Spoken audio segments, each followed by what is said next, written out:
Hello and welcome back to Matte's Tottenham blog and to another Transfer Talk live stream. Today there's quite a bit to get through again. As you can probably see by the title, the main thing I'm going to be talking about is Toby Alderweireld. I suppose we kind of thought that any potential for him leaving the club this summer had ended with that release clause when that expired about a week ago now. But it does seem that Roma are still confident on signing Alderweireld this summer.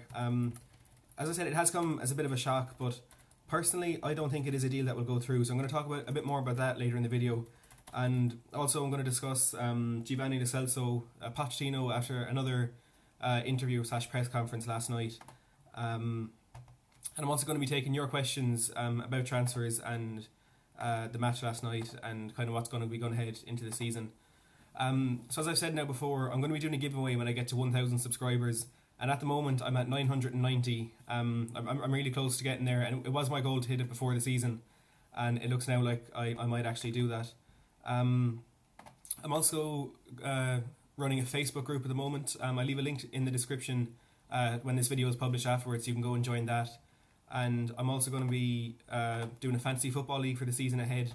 I'll put that in the live chat now in a second. And I'm also going to be sharing that out on Facebook and my Instagram and stuff like that, and it'll be in the description as well. So just while I'm waiting for a few more people to come in here, I'm just going to remind you, I'll be talking about Toby Alderweireld, Mauricio Pochettino, and Christian Eriksen and Giovani Lo Celso, I suppose, are the main things that I'll be addressing today. So first of all, the news we've heard about Toby Alderweireld. So according to Sky Sports, despite the fact that Toby Alderweireld's release clause has expired, Roma are still confident that they will sign the player this summer. Roma are kind of the only team that were mentioned as being genuinely interested in Alderweireld throughout the course of the summer. And they were in talks there for a while, but they weren't willing to match that release clause that was in place for Alderweireld, and Tottenham weren't willing to sell him for anything lower than that. So I think it is interesting what kind of fee they would be willing to spend at the moment, because you would imagine that Tottenham would be looking for something higher than that release clause. Even though they do run the risk of letting him go for free next summer, I would think that's a better option than letting him go for 50 or 20 million now, because if you do get in a small fee for him now, sure, it's better than getting nothing, but you have to look at the potential of reinvestment. If we did sell him for, say, £20 million at the moment, is there a centre-back that's available on the market right now that we could sign that would be a worthy replacement for Alderweireld? And now with Foyt's injury that he picked up last night against Bayern Munich, potentially that could be a long-term injury. It did look like it may have just been a twisted ankle, but apparently he said to Pochettino when he was being stretchered off on the sideline that he was in a lot of pain and it's bad. So I think now more so than ever we do need to hold on to Alderweireld, and I don't think Roma would be willing to spend even the 25 million that they would have gotten him for a few weeks ago. I think they're going to be trying to look for a really small deal, maybe 15-20 million pounds, and I don't think that is something Tottenham will go for, and I don't think it's something they should go for. And as Owen is saying here, Toby is one of the best in the world. Keeping him should be a priority, and I 100% agree with that. He is and has been the heart of our defence for a couple of seasons now. And even though last year maybe Jan Vertonghen was probably the more important player in that position, I think Alderweireld should, without a shadow of a doubt, be a priority to be held on. And going into the season ahead, having Champions League football again and really wanting to compete on all four fronts in the domestic cups and the Champions League. He is a first team player, but he's also like a player who would add a bit of depth in that position in terms of rotation.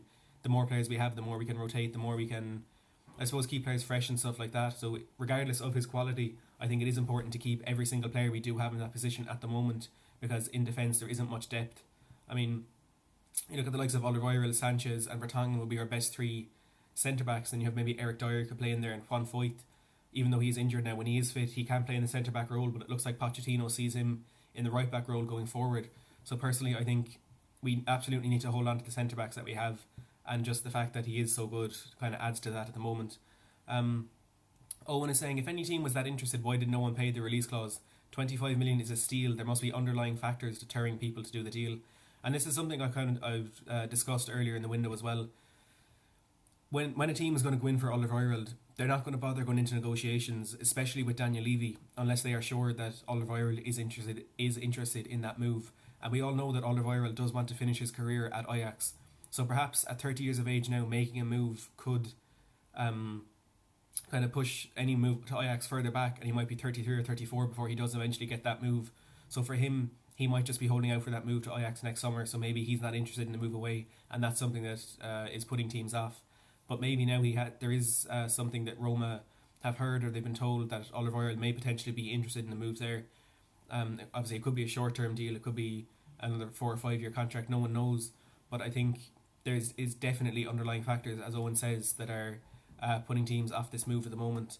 And for us, I mean, that can only be a good thing, because he is a player who, as you say, is so crucial to our team and to what we want to do going forward.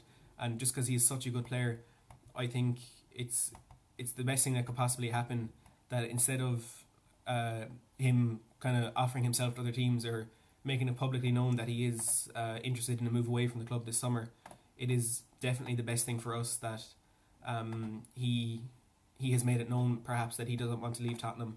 And I think we're very lucky at the moment that he is someone who looks to be staying at the club for the season ahead. Bradley saying offer Toby a 2-year contract. I don't think he will be offered a contract. I think it is, as I said, the thing that he will just move on to Ajax in the next year or so. So I think while it would be nice to get him tied down to a longer contract, it looks like that's something that might be happening with Christian Eriksen as well.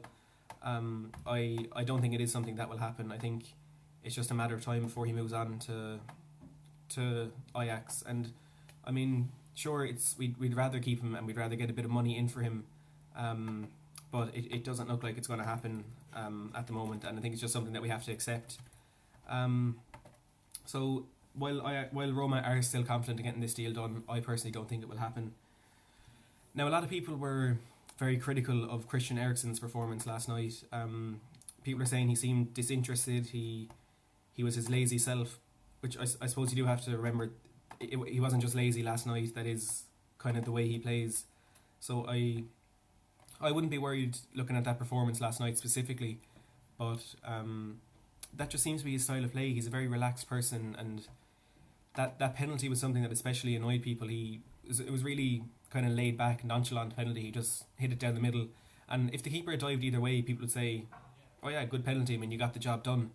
But because the keeper saved it, it looks a whole lot worse than it actually is. And like, you'd be surprised how often keepers actually dive. I think something 96% of the time keepers dive either way.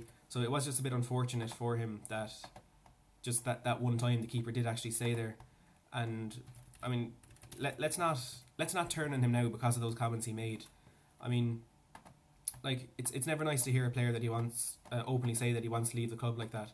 But at the end of the day, he's a player who it looks like will be staying at the club, and we have to support him like we would every other player that is in the team. So it is a bit annoying that he said what he said, but that's done now, and it does look like he will be staying, and that's what we have to focus on. He's a player who's going to be part of our team going forward into the next season. So we need to support him as we would any other player. When he has a bad game, sure, make it known, but don't go out and start saying, oh, he clearly doesn't care, he's not playing for the badge, he needs to go, stuff like that. He's a great player, and we're lucky to have him in our team, especially after the comments that he made. No team really came in with a legitimate offer for him, and I think we have to count ourselves lucky for that. Matt in Full Vision saying we should make keeping Toby a priority. We need to do the best we can to get him to sign a contract. Owen saying I'll be over the moon to keep him for the season, even though he'll run down the contract for an Ajax move. I think it will be beneficial to keep him for the year rather than cashing in. I completely agree with that. Shamir saying, do you like when Lucas plays on the right, Son on the left, and Kane and striker? I do. I mean, we're lucky that we have so many players in that role that can play so well, and they all offer a bit of diversity. Like, Son can play on the left or the right, Lucas can play either side, and the two of them can play up front as well, and even Eriksen and Ali can move around in those positions. So I think there's a number of combinations there that work well, but like, I think that playing those pacey players in the wings would only work really well when we're playing the big teams like Bayern Munich or Real Madrid or Juventus. In the league or in domestic cups, when we're playing the smaller teams like the lower half teams or lower division teams in the cups, having those pacey players in there is a bit counterproductive, because at the end of the day those teams are going to sit back with 11 men behind the ball, and there's no room for Lucas and Son to use their pace. So I think when we're playing teams like that, it's way more. It makes way more sense to have players like Eriksen and Ali, and I suppose Son because of his creativity as well. So it completely depends on the team that we're playing. But in these big games, I do think Lucas and Son on either side of Eriksen will probably be our best the best system that we could implement in there. Gavin saying, good to see Kane looking sharp too. Think he needed a good break over the summer. And that's really true. Kane is looking pretty good in pre-season. He got the assist yesterday, of course, for Eriksen's goal against Bayern Munich, and he scored that great goal against Juventus. It's been so long since he's had a break, and he's been so... Every time he's played, he's been the focal point for England and for Tottenham. So it's so important he got that couple of weeks off over the summer. And like, I know a couple of weeks mightn't seem like a lot, but for someone who's going at the intensity he's going at, it was really important. I think this season we could see maybe his best goal scoring season, because I know last year he played 8 games fewer than what he did the year before, but he scored 17 goals fewer. So obviously he didn't play as much. When he did, his return wasn't as good, and he only scored 17 goals in the league, which for a player of his quality is a bit disappointing, even though he had those 2 injuries. So I think him getting this rest now is absolutely massive for us and could really help with a push for trophies next season. Bradley saying, Matt, after watching the pre-season games against Real Madrid and Bayern Munich, I was very impressed with Lamela. Do you think he could be an important player this season if he stays fit? I absolutely do, because he's struggled in the 4 or 5 years that he's been at the club. He's struggled to make that impact in the first team. Like, he has got in a few times and he has scored goals when he's gotten in, and he was doing quite well. But it's the injuries and the consistency that are really getting at him. And if he can get a good run going, he's done really well in pre-season, and if he does keep that form going, and I think it's the same with George Kevin Nkudu, the performance he put in yesterday, and when he came on against Real Madrid, he did look pretty sharp. So the fact now, it's not just the Kanes and the Alis and these big players that have gotten the rest. Everyone has gotten the rest now, and I think this could be a good season for us with these players looking really sharp. Obviously, still, I'd like to see signings coming in. I see Joshua asking about Lo Celso. I'll get on to that in a second. I do think it's... so I'm just seeing things. Tottenham have agreed a contract with Lo Celso. Just read Lo Celso will get €4 million a year in a 5-year deal. Now, there was a lot of things that broke last night. Calcio Mercato was one of them, and there was a few other European sources that were saying Tottenham had made a massive breakthrough in the deal with Giovani Lo Celso. And so it's the talks is about he learned about 4 million a year, which is I think about 76,000. This is in euros now, about 76,000 a year, which it obviously sounds like something Levy would do, but I don't know if it is something that Lo Celso would go for. But it seems now like he has. There's more breaking this morning that we have agreed a €60 million deal with Real Betis. Again, these haven't come from particularly reliable sources, so I wouldn't get too excited about this just yet. But as I said before, when there's sheer volume in reports like this and they're all saying the same thing, you would have to expect that there is some sort of legitimacy to it. I'm just on a website here, teamtalk.com. Tottenham have agreed a €60 million deal to sign long-term target Giovani Lo Celso after it was claimed the Argentine had agreed a 5-year deal with Mauricio Pochettino's side. I'm just going on there to say about his past and stuff like that. However, the Spanish newspaper El Transistor claims Spurs have finally settled on a fee of €60 million with Real Betis for the Argentinian, a deal which would make the midfielder the second costliest signing of all time behind Tanguy and Dembele, who arrived from Lyon earlier this summer. So it is quite exciting things coming out in the last 24 hours or so.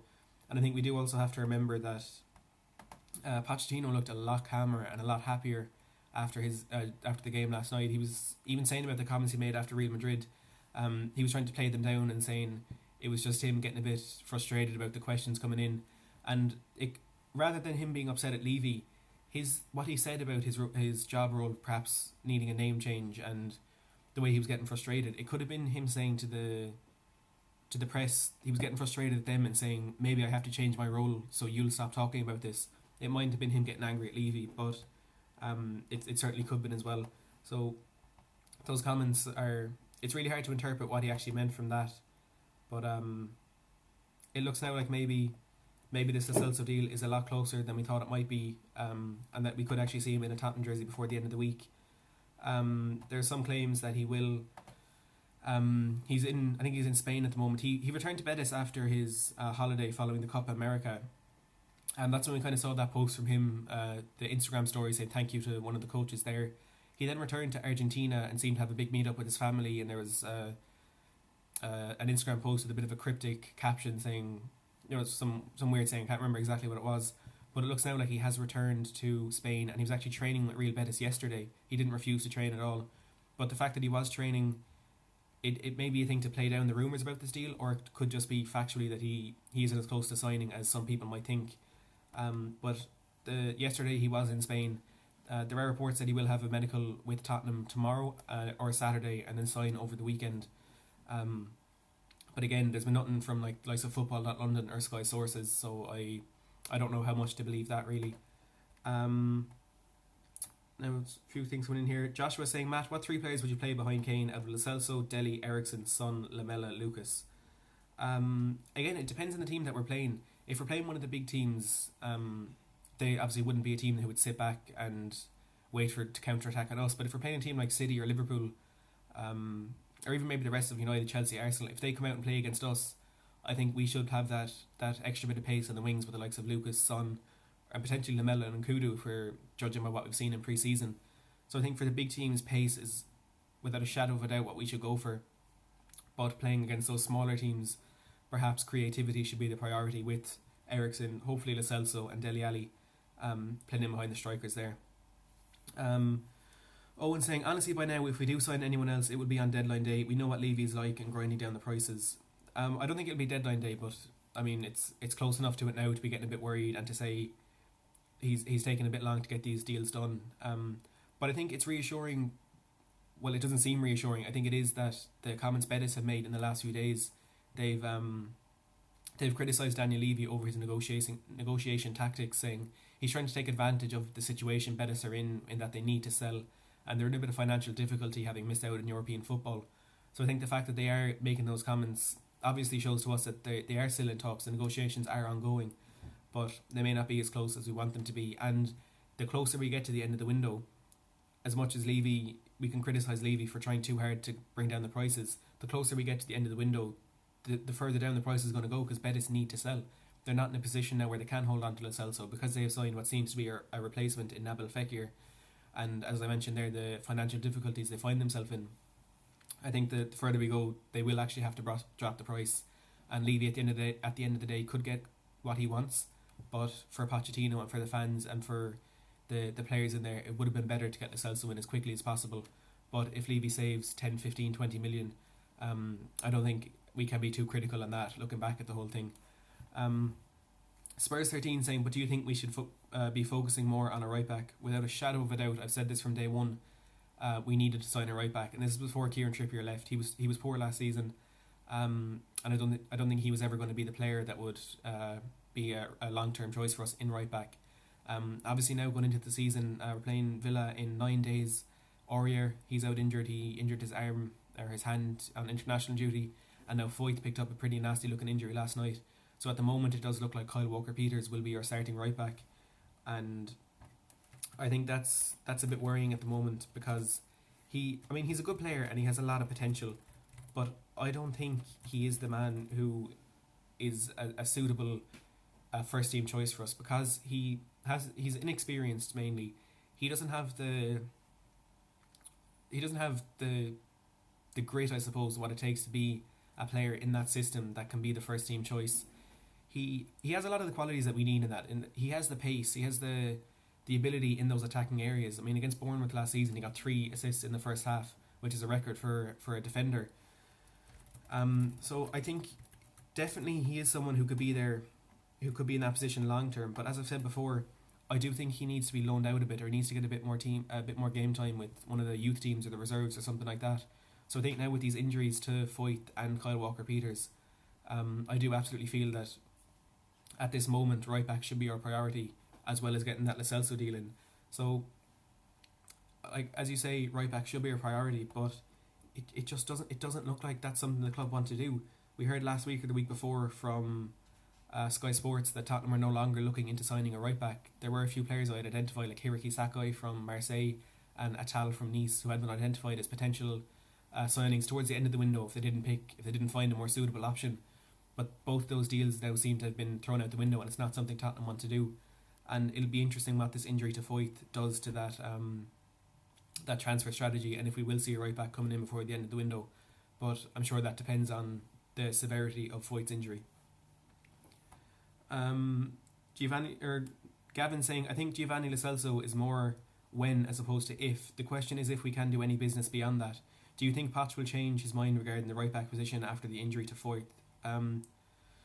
Yeah, as I said, Lo Celso was a deal I'm pretty confident will go through, and I was in a bit of doubt yesterday, kind of straight after those comments from Pochettino, but having actually thought about it a bit and looking at all these reports that came in last night and kind of what Lo Celso has been doing in the last week or so, I do feel now like it is one that we will see happen. And as you say, it's more when as opposed to if, and I mean it has to be in the next week. So this is something we probably will see very, very soon.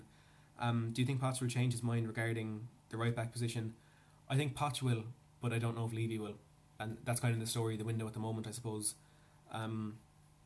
Again, it does depend on the severity of Foyt's injury, if it is going to be a long-term one for him, which would be a sickening blow if it is, because he's someone who did so well in the Copa America with Argentina over the summer, and it does feel like this could have been his season because of the opportunity he has at right back, because Trippier is now gone. Aurier is not the most reliable option, so it felt like this could have been Foyt's season, and even with Alderweireld more than likely leaving in the next 12 or so months, it felt like he could have had a chance in centre back as well. So for him and for us, it is a sickening blow if it is a long term injury, and I'm not sure if there will be another right back brought in if that is the case. Shamir saying we don't have any time to. Sorry, I just lost the comment there. I'll come back to it there if I see. Oh, there it is. Levy's negotiations take too long, so signing a right back is very unlikely. Yeah, it does seem that way at the moment. Like, I think Levy and Matt in Full Vision saying the same. Levy takes too long to get deals done. It's honestly frustrating. We've been talking about Lo Celso for weeks now, and he's still not a Spurs player. Yeah, I mean, there has been times in the past where when he has needed to get deals done, he's done it as quickly as possible. And I think Rafael van der Vaart a couple of years ago, and even more recently Fernando Llorente, are a few sort of examples of that. But I think with Pochettino, he may feel that a right back is necessary to bring into the club this summer because of what's happened now with Foyt. But Daniel Levy, looking at that, if he does get something from Pochettino saying, I want this right back or I want this right back, he might look at the team and see that there still are two first team right backs there, even though they're not the options Pochettino wants. He might look at that and think, oh well, you have two perfectly good ones there, I'm not going to go out and waste my money and get another one. And I mean, Pochettino could have the same outlook on that. We know he likes to work with the resources that he has, and he likes to give youth a chance. So maybe Kyle Walker-Peters could take this opportunity and become a more important player for us this season than what we had expected. I don't know, but I personally do feel it's unlikely that we will sign a right back. But I don't know if we will try and sign one, I suppose. Druidnia saying Spanish newspaper El Transistor claims Spurs have finally settled on a fee of €60 million for Lo Celso.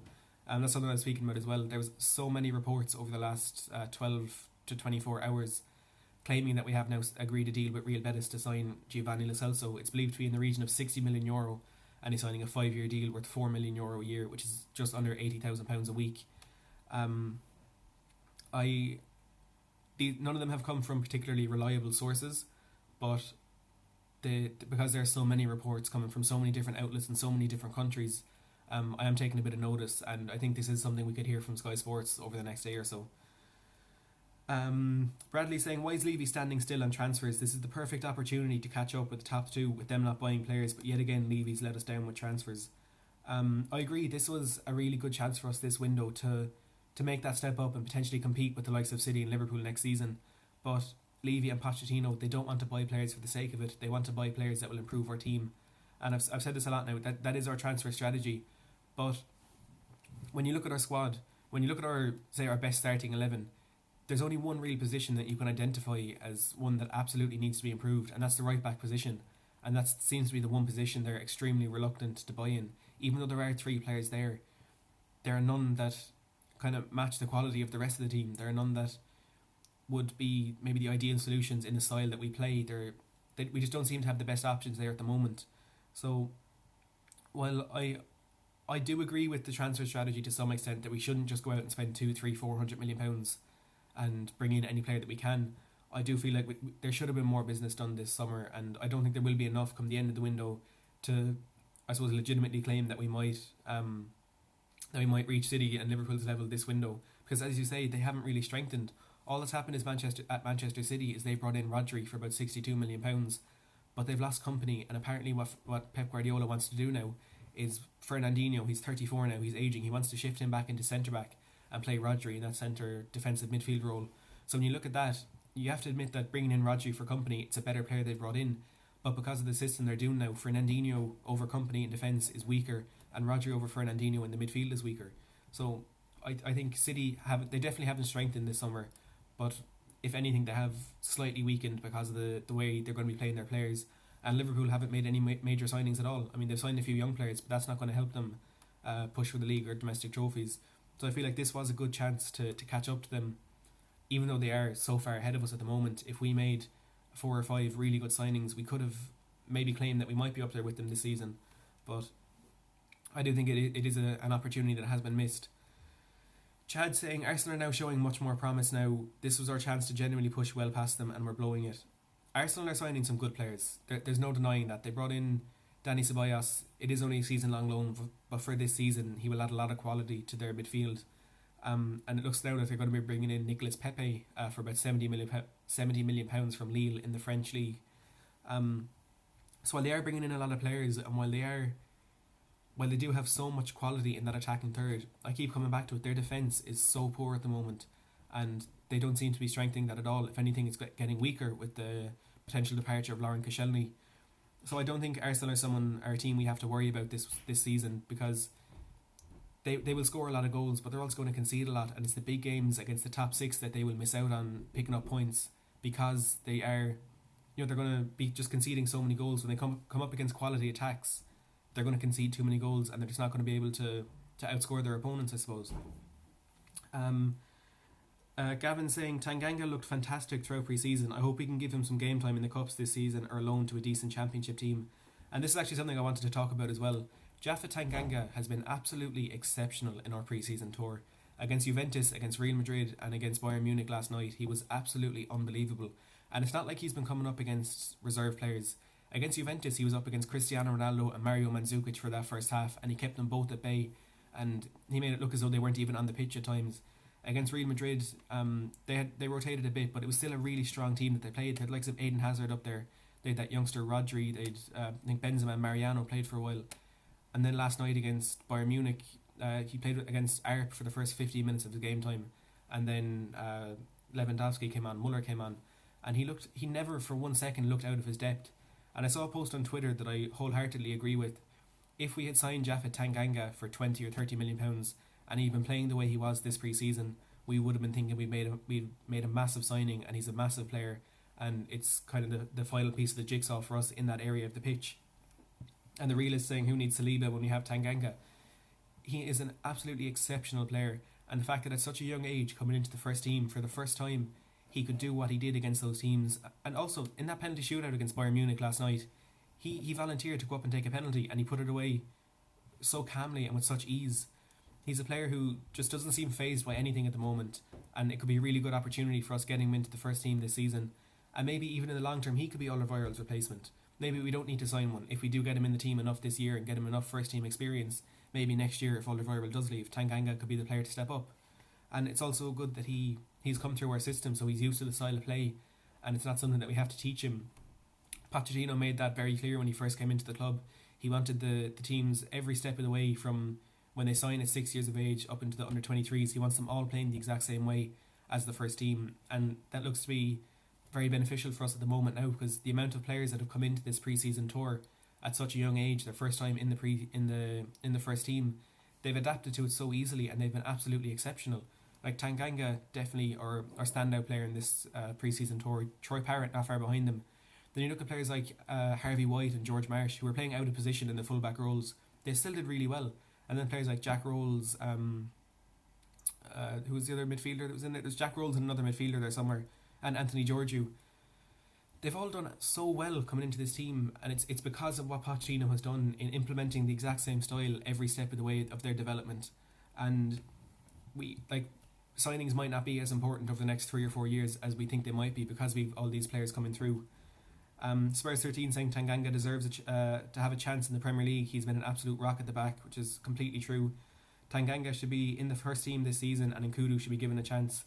And Nkudu, another player who's really impressed. That assist against Bayern Munich last night to kind of lift the ball over the defender as he slid in, and then the pace and the ball into Lamela was absolutely inch perfect. So I think Nkudu could be a player who kind of gets his chance in the first team this season, and I mean, hopefully if he does well, of course, but it could be a great chance for him and Lamela, because Lamela, as I've said, has never found the consistency, and he's always had injuries and stuff which have hindered him, but this could be a really good chance for the two of them coming into the team this season. Charlie saying we desperately need a right back. It's our weakest position and we're not even going in for one. And I agree with that. There's someone there saying, Jack24 saying I'd be really happy with Atal and Lo Celso. And Atal is a right back that I think the fans have identified more than the club as a player who we could bring in this summer. I don't think there's been any concrete kind of reports that he is someone we're going in for. But he is a fantastic player and he kind of fits that style of play we want. He's pacey, he's good going forward, he's solid defensively. I think if we did bring him in, it would be a really good signing because of the departure of Kieran Trippier and the injuries now that Aurier and Foyth have suffered. So I think they would be great players to bring in a talent, Sakai, but it just doesn't look like it's going to happen, and I do feel like we should address it, but we're not going to. But maybe it is something that we will address in January or at the start of next season, because it does seem to be kind of a gradual process making this team what we want it to be, and a team that's going to challenge at the top. So it is something we will address soon, but it just doesn't look like it will be this window. So I mean, I'm excited. I'm excited for the season ahead. The window, as I've said a lot, hasn't lived up to what we were expecting, but I don't think we can panic too much at the moment, because if you look at this season at last season, going into the start of the season, we were in a much worse position last year than what we were this year. We've made one or two signings and we have a decent squad depth throughout the majority of the pitch. And last year, because we didn't sign anyone, we were in such a poor position. And then we started that season so well. I think from the first 13 games, we won 12 and lost 1. There was some really good record in there at the start of the season. And we got into the top 4. We made it look a lot more difficult than it was at the end with all those defeats. But we did it. We made it into the top 4, and we made it to the Carabao Cup semi-final, and we made it to the Champions League final. So we're in a much better position now than what we were last year. So if Pochettino can do what he did last year with that squad, and with that really poor situation that he found him in, there's no saying what he can achieve this year, but he does need a bit more backing from Levy to be guaranteed success at the club. Matt in Full Vision saying, I hate pre-season, I can't wait for the first game against Villa. I think we're all the same. It's 9 days away now. It's getting close, and I think maybe it's better for us that we did have that game at the start of June. It's a lot shorter break, but you know, there's nothing worse in the summer when you're just waiting around. You're watching, you know, different teams play all these youth players, and while it is beneficial, you just can't wait for the season to start, and it's kind of teasing you a bit. But only 9 days away now, and of course the EFL season starts this weekend, and we have the Community Shield as well, so at least we're going to get to see something back this weekend, I suppose. The Realist saying Dyer in right back and Skip to replace him in midfield, and that's something actually I haven't spoken about a lot. Dyer can also play right back. He's played there a few times for us, but I think it was a position he found himself more in when he was playing with Sporting Lisbon, and he's missing a lot of kind of experience there, I suppose, because he hasn't played there for so long. But if needs be, he is someone who can step in there. Well, he wouldn't be the best player going forward because he doesn't have a lot of pace, and he doesn't usually find himself in those attacking roles, because when he does play for us, it's usually as a centre back or a centre defensive mid. But he is someone who can ultimately step in there if he is needed. Darren saying, don't we still need a backup to Kane? I don't think we need one. Obviously it would be great to get one, it'd be good to have a proven player in there, but I don't think we need one, because the likes of Lucas and Son can step in there, and the way Troy Parrott has played in pre-season, I think he is someone who could be in and around the first team this season, coming off the bench, you know, making sub appearances here and there, and if Kane is injured, maybe getting a bit more game time, because he just showed so much quality, and he looked a lot older. Like, he's only 17 years of age, and the way he played, he looked like he'd been playing football for a lot longer than he has been, and he was so unlucky not to score against Real Madrid when he hit the post. But I think there are more pushing things to focus on this window than signing a replacement for Harry Kane. Charlie saying we should have been given Ericsson and Alderweireld new contracts instead of Winks and Davis. Yeah, I mean, Winks, he signed something like 5 new contracts now in the last 2 years. So I think he wasn't a priority to sign a new contract, but it is great that we have got him to do so, and Davis as well. But it's not exactly that the club were told, look, you can sign 2 contracts, pick 2 players. The players have to be willing to do it as well. And when those contracts were signed about a month ago, Alderweireld and Ericsson certainly weren't willing to sign the contracts, and even at the moment they mightn't be. Apparently Ericsson will sign a new contract before the season starts, but at the time when Winks and Davis signed those contracts, Ericsson and Alderweireld absolutely were not options to do that because they weren't willing to do so. Gavin is saying, young players like Tanganga prove why we need experienced players around like Toby and Jan. Really hope we can get both tied down for at least another year. They are as important for developing the future as they are for the present. And that's a really great point. With this all these youth players coming in now, the experienced players in our team, while they will be important playing on the pitch, they're also going to be important in the training ground and helping develop these young players and teaching them the ways of being as good players as what the experienced players are. Jan Vertonghen did an interview about 2 weeks ago. He seems really, really happy to be at Tottenham, and potentially it could be the place where he finishes his career. And because he's been here for so long, and because the relationship he has with everyone at the club and with the fans, it wouldn't surprise me at all if Vertonghen goes on into a coaching role at the club. And if he does, that would be really, really beneficial to the young centre-backs coming through at the moment, because he is a player who, personally, I think at the moment is better than Alderweireld, and he is one of the best centre-backs in the league, maybe in Europe. I think he's really underrated. So between Toby and Jan, I would personally prioritise Jan, keeping him there for, like, not for the long term, but for the next 4 or 5 years, and then hopefully bringing him on into a coaching role. What's your thoughts on the movement on Twitter, backpatch and Levy out? Well, first of all, hashtag backpatch is something that I've tweeted out myself. I do think it's not going to affect anything at the club, but I do think it's important to make your opinion known on social media and things like that, because you never know, someone could see it. But backpatch I agree with, because it's what the fans want and it's what the club needs. I suppose it is. I don't think there's a debate about it as to whether or not Levy needs to backpatch. I think every single Tottenham fan thinks and knows that Levy does need to backpatch, because not only because he runs the risk of Pochettino leaving if he gets offers from a bigger club who can promise him that sort of money, but also because it will almost guarantee success for the club because of what Pochettino has achieved without the backing. If he does get the backing, we will win trophies, and I think that is a given. It's not oh well, maybe we'll get to a final again or something like that. I think if he does get the money, I think we will be successful. So backpatch is something I agree with, but as I said yesterday, backpatch, hashtag backpatch as much as you want on Twitter, Instagram, Facebook, but once you get into the stadium, you need to forget about all that stuff. Transfers are something that should be, and like sort of grievances with the board and stuff like that is something that you can talk about as much as you want on social media and outside of the stadium. But as soon as you get into that ground, you need to support the team and you need to support the players that are there. Because sure, we can be annoyed about the players that aren't there, but in the moment, in that 90 minutes when they're playing football, that means absolutely nothing, and no one cares. And all you're going to do in the stadium by bringing up those problems is you're just going to negatively affect what happens, because the players aren't going to feel like you trust them. They're not going to feel loved by the fans. They're going to think, oh, they want these players instead, so what am I doing here? They don't want me. So backpatch on Twitter, on Facebook, I 100% agree with. Make your opinion known, but don't do it within the stadium. Hashtag Levy out, as Gavin says, is a joke. Regardless of what's going on at the moment, he has done wonders for the club, and I agree with him. Daniel Levy, we can say what we want about his transfer strategy and how tight he is with his money, but we can't ignore what he has done for this team.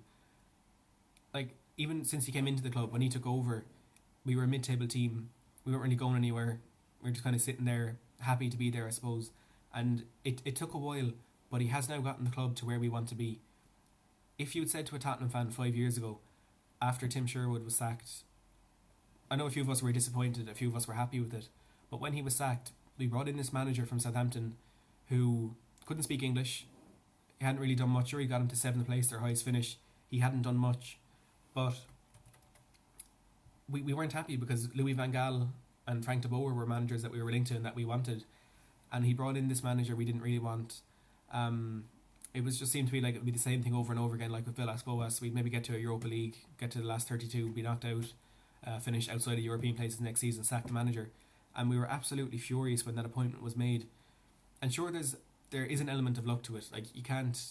He hardly went into that with Pochettino saying, absolutely knowing where Pochettino would bring us. So there is an element of luck about it. But in 5 short years, he has brought us from that team happy to be in the Europa League to a team at one of the best training grounds in the world, one of the best stadiums in the world, one of the best managers in the world, and one of the best squads in the world. So be annoyed as much as you want, but at the end of the day, without Daniel Levy, we wouldn't be where we are right now. And we have him to thank, not as much as Pochettino, but we do have to be so grateful for him for what he has done. And we will be annoyed if he doesn't now push us on to the next level. But we have to appreciate what he has done for the club so far. And I think hashtag Levy out is a joke. And sure, if it's your opinion, like I'm not criticising you for that being your opinion, but I personally don't agree with it. And I think there are a lot more things that suggest we should be backing Levy and be grateful for having him rather than thinking we should be doing Levy out. And even, as I said, getting into the stadium, that more so than back patch is something that should not be brought into that stadium. We don't want to turn into Arsenal with the banners and the flags and the chants and the planes and all that stuff. Once the window closes, we need to just support every single person that is at that club, from the players to the manager to the coaching staff to the owners. Absolutely everybody is there. They need our support because they can't be changed until January. So it wouldn't benefit us in any way to criticise them. All it's going to do is make them unhappy at the club, and potentially the ones that we like, who we're not directly criticising, could leave.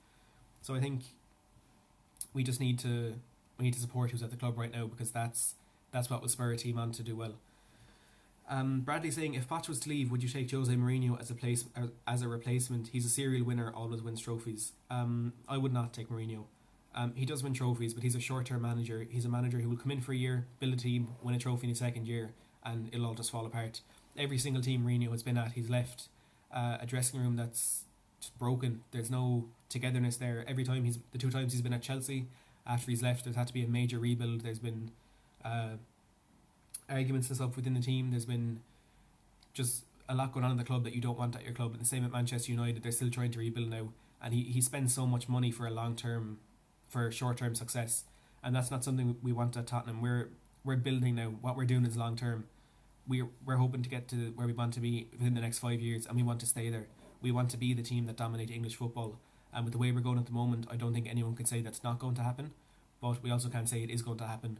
So Jose Mourinho is a short-term fix for a long-term problem, I would say. So I personally would not take him. There's a question there about Lo Celso. News about Lo Celso from Hitobo. The latest is that apparently we've agreed a €60 million deal to sign Giovani Lo Celso from Real Betis. He'll be signing a 5-year deal worth about $4 million a year, which is just short of 80 grand a week. There's been no reliable sources that have brought this news. It's been all these different outlets around Europe, but I think because there's been so many reporting such a very similar story, I would imagine we will see this on Sky Sports over the next 24 hours or so. So personally, again, I think this deal is done. I know I said yesterday it wasn't, but that was kind of reeling from Pochettino's comments, but at the moment it looks like 3 or 4 days and Lo Celso will be a Tottenham player. Darren Cook saying, do you think Tanganga is going to get a chance this season? He's looked strong and assured for such a young lad. And as I said, he was probably our most exciting player in pre-season, along with Troy Parrott. I don't know if he's going to get a chance this season, but I think he should, I suppose. Maybe in the domestic cups be a better option, but I do feel like he showed enough. He showed enough in pre-season to be given the chance to do that on a bigger stage, and I think he is someone we'll see in and around the first team this season. Matt in Full Vision saying, if Poch goes, I'll handcuff myself to the stadium till we get him back. Unfortunately, if he does go, he won't be coming back. But that would definitely be a statement from you. And Ishak here saying from El Transistor, I think they're a Spanish outlet, Tottenham Hotspur have now reached an agreement with Real Betis to complete the signing of Giovani Lo Celso for a fee of €60 million. It's about £55 million, and I suppose it is the fee that personally I was expecting because of all these clauses within Lo Celso's contract and Real Betis's their makeup, I suppose. I was expecting something that maybe a bit closer to 50 million, but because of particularly one clause in Lo Celso's contract that if Betis reject an offer worth more than double what they signed him for, they will have to give Lo Celso a wage increase. So they signed him for £21.7 million from PSG back in April. So taking into account potential add-ons and stuff, anything up to £50 million I would assume would be enough to sign him. And it looks now like that is what has been agreed. As I said, Betis in a position where they do need to sell because they missed out on European football for the first time in a while, and because of the signings they've made over the last couple of years, they're just in a bit of a difficult financial situation, and they seem to have brought in Nabil Fekir as a replacement for Lo Celso, so maybe they're preparing for life after him.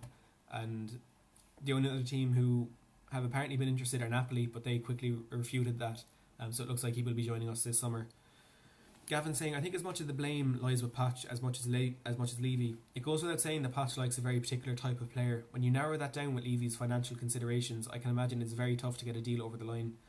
And that's a great point, but I don't think we can blame Poch for wanting a very specific player, because like you look at Manchester United, and with them it seems to be they want to buy a centre back, so they're going to buy the best one.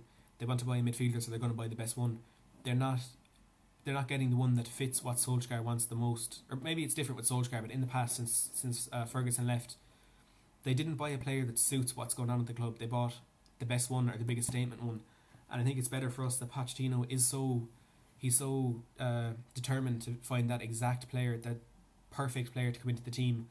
And I don't think we can call it blaming him because he's wanting to get these players that improve us so much. I think it is just because he wants something so specific, it's going to be harder, and in order to get that perfection, maybe we have to wait a bit longer, or we have to sacrifice some other things. But I agree with him that he should be signing these players that are absolutely perfect for what we need. Charlie's saying it seems Pochettino doesn't want to be at Spurs with the comments he made. I don't think he doesn't want to be at Spurs. I think he wants what's going on at Spurs to change. He wants more control over the transfers, and he's absolutely right. Like, a manager, for what he's done for the club and for what he has proven he can do in terms of what players he brings in and just how good he is at what he does, I do think he should be given more control over the transfers, but it doesn't look like it will happen. I don't for a second think in this moment that he wants to leave Tottenham, but I think if it goes on the way it does, and if he keeps getting these questions from the media and he's just constantly angry, I suppose, whenever he's out in public, I think an offer from Real Madrid or Bayern Munich or Juventus or United over the next year or so could tempt him, and that's what I'm worried about. Trinity saying Lo Celso will come at the club, but I'm not sure about Ryan Sessegnon. And I'm the same. The Sessegnon deal seems to be done. It seems to be over, not completed. We are apparently looking to get him for about £20 million plus Joshua Onuma and George Kevin Nkudu. But as we've seen, Nkudu looks to be in Pochettino's plans for the season ahead, and Onuma looks like will be joining Fulham in a separate deal. He was at their pre-season game at Craven Cottage on Saturday. So it looks like Sessegnon is over, but we will revisit it over the next year or so. He has 1 year left in his contract and has refused to sign a new contract with Fulham, so he would be available for free next summer if that situation doesn't change. But it seems to be that we were only going to get him if Rose left, and it does at the moment look like Rose will also be staying. Apparently he was in Turin talking to Juventus, but that seems to be over now. That was going to be part of a deal for Paulo Dybala to come to Tottenham, but him to United seems to be as good as done. So it looks like Rose will be staying and Sessegnon won't be coming this summer, which if we had to choose between Rose and Sessegnon, I'm sure we all would have chosen Rose, so we can't complain too much about that. Matt in Full Vision saying there's been strong rumours of Poch leaving in the past and he stayed loyal to Tottenham, so what reason do we have to think he'll go? And that's the great point. I mean, he's also made these comments in the past. He's made ones that have worried us. You know, he said, if we win the Champions League, I'll leave. I want to say now, but I don't know what I'll think tomorrow, and all these things. He has stayed so loyal, and I think he's put too much into the club to just walk away now. He's put too much of his time, too much of his effort, too much of his emotion, too much of himself into this club to just walk away from it now. I think he's not going to walk away unless he's given a concrete offer of something better. Like at Real Madrid, he's saying, okay, well, come in, we'll give you £300 million to spend in the window and we'll give you full control over the transfers. He wouldn't turn that down if the situation at Tottenham stays the same at the moment.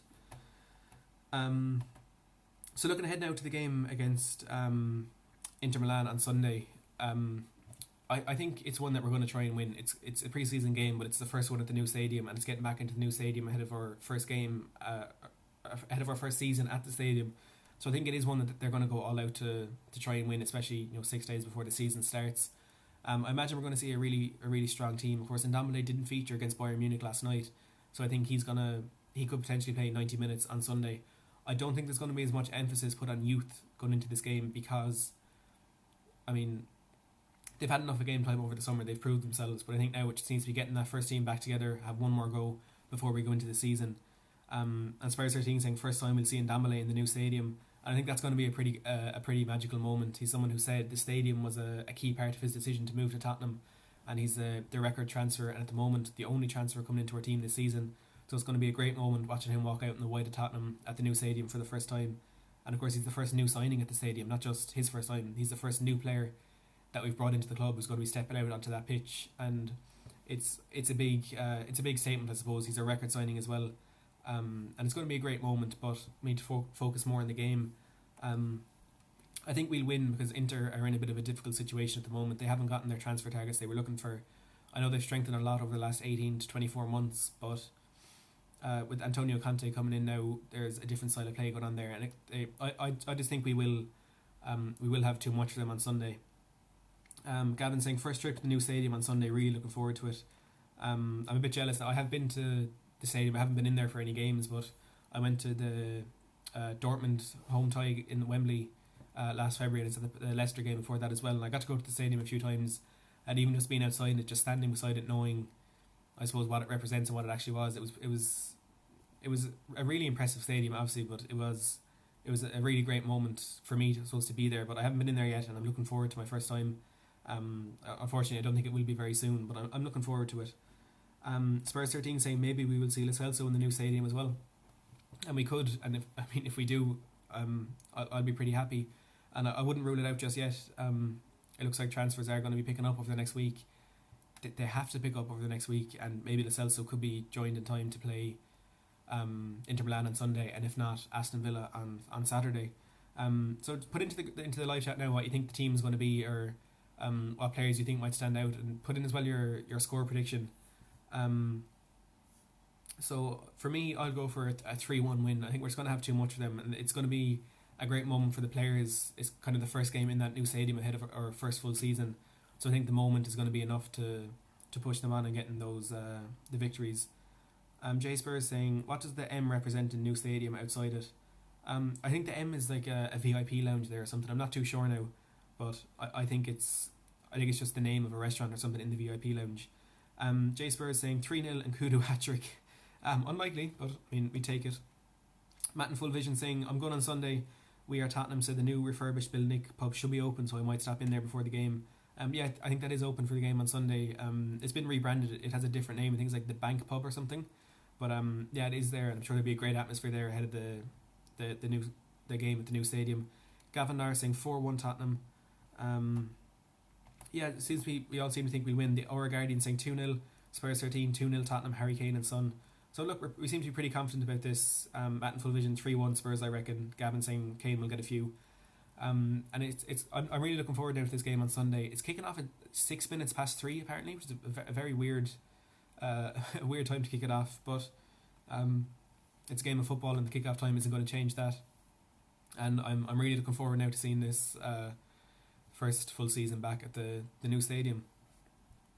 J Spurs this week Sunday. Yeah, we're playing this Sunday, 3 days time, against Inter Milan. Now, as I've said, when I reach 1,000 subscribers, I'm going to be giving away a free Spurs home jersey for the season ahead. When I do hit that mark, I'll put out a video letting you know how you can win that.